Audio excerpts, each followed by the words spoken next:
안녕하세요. 재건축 재개발 TV의 전영규입니다. 오늘은 여러분들이 가장 관심을 갖고 있는 재건축 사업에 있어서의 아파트와 상가의 분쟁이란 주제를 가지고 말씀을 드릴 예정입니다. 상가의 분쟁은 사실상 여러 아파트를 합쳐서 통합한 재건축 사업이거나 또는 한 단지 내 분산 상가들로 이루어져서 여러 개로 쪼개져 있는 경우에 주로 많이 발생되고 있습니다. 저는 26년째 법무사로서 최근에 여러 통합 재건축 사업장들의 준공을 지켜보면서 여러 가지 경험을 한 바 있습니다. 오늘 주제는 마침 제가 저술했던 재건축과 상가 이게 답이다 라고 하는 책이 있어서 원고를 작성을 하게 됐고요. 여러분들은 이런 관점에서 지난 5월 1일 날 개정된 도정법령의 내용까지 포함해서 담았으니까 주의 깊게 들으시면은 실무에 도움이 될 수 있을 거다라고 생각을 합니다. 먼저 파트를 두 개로 나눠봤어요.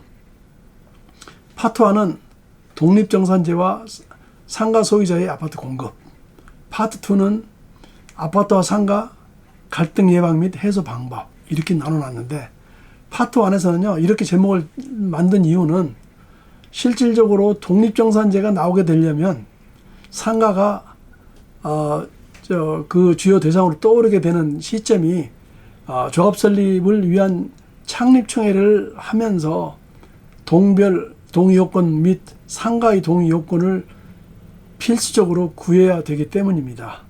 이 즈음에 상가 소유자들은 내재해 있다가 비로소 창립총회 즈음에서 상가하고의 동의를 구할 때 독립정산제를 주장하게 됩니다. 또한 이 독립정산제와 부수적으로 상가 소유자들에 대한 아파트 공급을 해줄 것인가 라고 하는 주장과 함께 떠오르게 되는데, 그래서 저는 이 세 가지 쟁점하고 마지막에는 그렇다고 하면 아파트를 공급하게 되는 협의가 되는 경우에는 어떻게 줄 것인가를 파트 1에서 설명할 계획입니다. 그 파트 2는 실질적으로 분쟁이 있었을 경우에 이것을 어떻게 서초나 강남, 송파 등에서 협의를 해왔는지 그 기록을 추적해보고 또 도저히 협의가 안 됐을 경우에는 상가를 대상으로 분할 토지 소송을 제기한 과정을 살펴봅니다. 물론 큰 평형의 아파트를 분할하는 경우도 있습니다만은 대체적인 기본 프레임이 상가를 대상으로 하고 있어서 그 기준에 맞춰봤습니다. 또한 최근에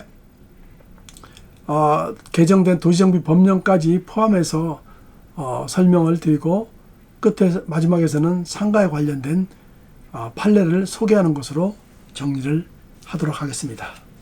자, 그러면 파트 1 첫 번째 독립정산제와 상가 소유자의 아파트 공급이라는 제목을 가지고 출발을 하게 되는데, 저는 제일 처음에 스타트를 이렇게 잡아봤습니다.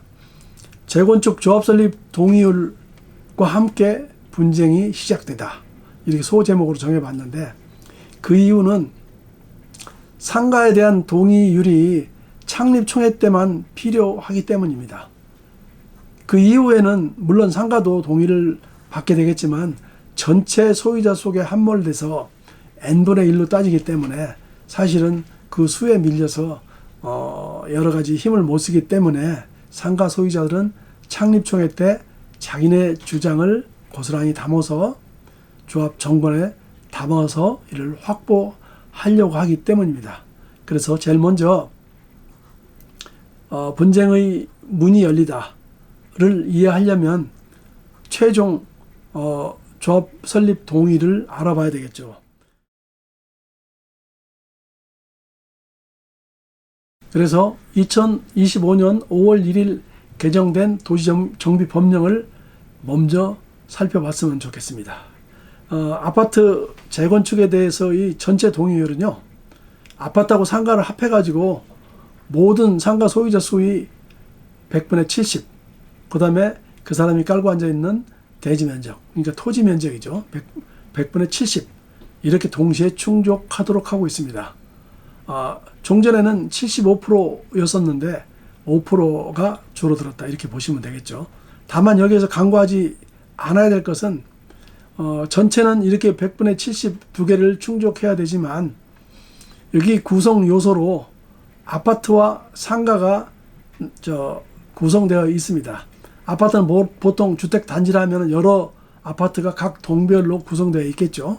그래서 법에서는 큰 평형, 작은 평형 섞여 있는 아파트의 각 동별 동의율을 전체 70%라도 각 동별 따로따로 이것을 충족하도록 하고 있는데, 아파트는 각 동별로 따로따로 계산해서 10개가 있으면 그 10개를 다 개수 하나하나마다 동별로 구분 소유자 수의 과반수를 충족하도록 하고 있어요. 반면에 상가는 보통 이제 하나의 단일 상가가 아니고 분산 상가로 해서 여러 개가 나눠져 있는 것이 보통인데, 상가는 아파트와 달리 전체를 합해서 하나의 동으로 봐가지고 전체를 산수를 평균해서 이것도 역시 소유자 수의 과반수다 라고 규정을 하고 있습니다. 그런데 이번에 바뀐 5월 1일 날 바뀌어서 개정된 내용을 살펴보시면 여기에 상가는 예외 규정을 좀 두고 있어요. 그동안에 상가 지분 쪼개기로 인해서 상당히 아파트 주민들이 조합 설립을 하는데 고통을 많이 당했다라고 해서 일정한 요건에 해당이 되면은 과반수를 3분의 1로 아예 뚝 떨어뜨려서 완화시켜서 조합 설립을 용이하게 해주겠다라고 하는 조문이 발정이 됐는데, 이게 도정법 시행령 30조의 3항입니다.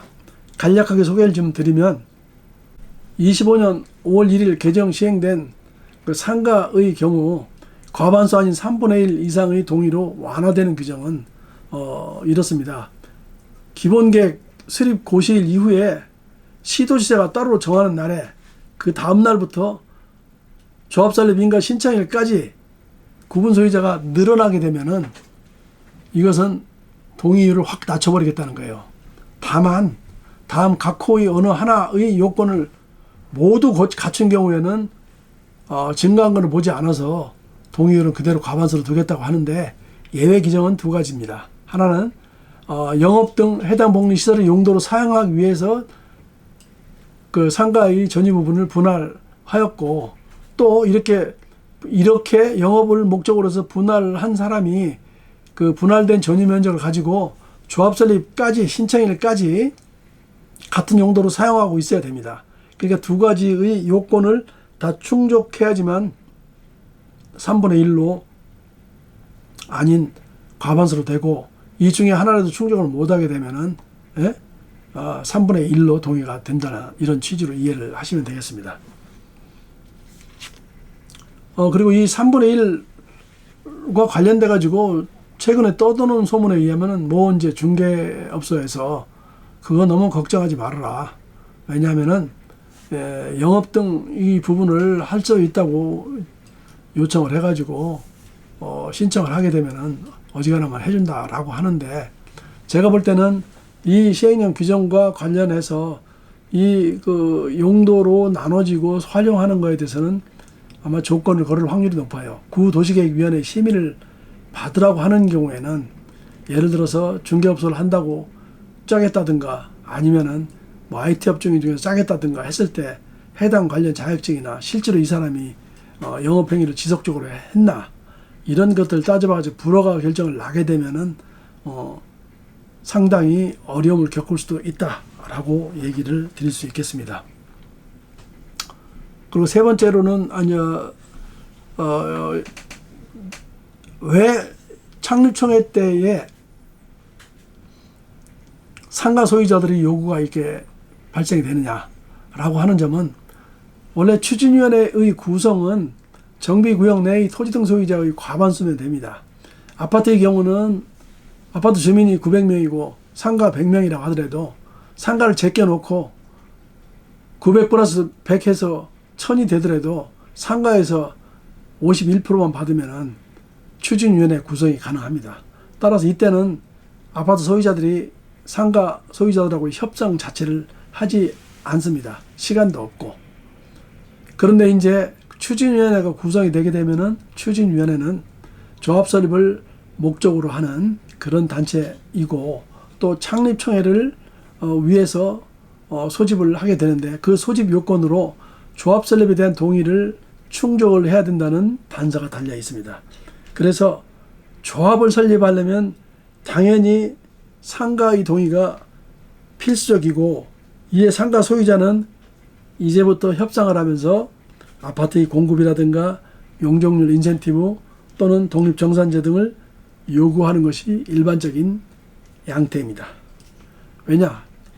아까도 설명을 드렸듯이 조합 설립이 된 이후에는 상가 소유자의 별도의 동의가 필요 없이 동 전체를 조합원으로 묶어서 카운트를 하기 때문에, 그때부터는 자신의 발언권이 전혀 없어지기 때문에 이번에 창립총회 때 그 권리를 확보해 두려고 하는 것이 일반적이기 때문입니다.